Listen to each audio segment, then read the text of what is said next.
Though we didn't have blood, he treated me as though we had blood.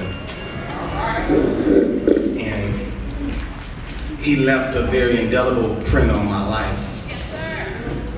Because I'm standing here, as Brother Roberts was saying, I'm a product of his. And as I was thinking,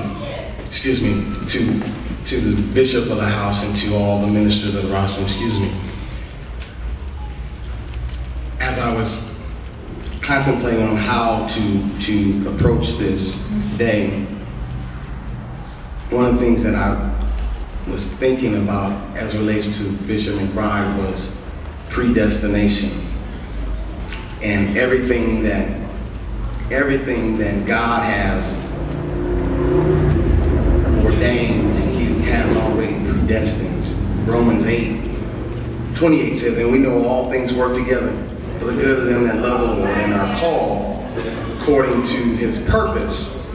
And the 29th verse says, for whom he did foreknow, he did also predestine to be conformed to the image of his Son, that he might be the firstborn among many. Moreover, whom he did predestine, he also called them. And whom he called, he justified. And whom he justified, them he also glorified. And I thought of that because God places a gift in everybody. And he places a calling in everyone.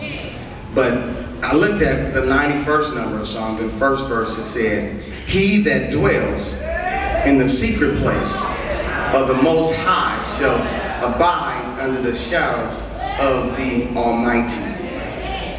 And as it relates to my life, I know that God has placed something as a gift, but then he provided somebody as Bishop McBride to take that gift and to cultivate it to be used to God's purpose.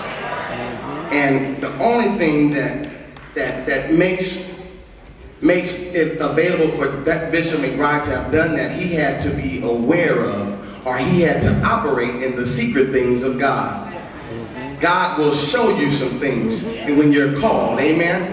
So in him operating in the secret things of God, he was able to see the gift and to nurture the gift, not only for me, but for all of the many hundreds of music students that he had, the hundreds of young people whose lives that he touched every day because of the rich legacy that he left and he leaves with us. So he that dwells in the secret place of the Most High, thank God for Bishop McBride that he was able to see in secret so that he could touch so many lives. Had he not been able to reach down and to touch or to see the things that God had for everyone. And he did it unselfishly.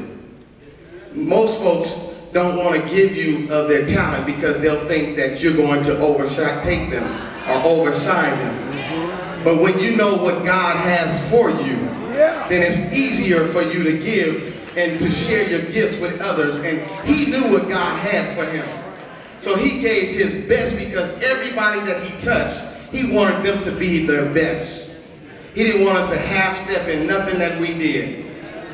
So he wanted us to be our best. And thanks be to God for Bishop McBride.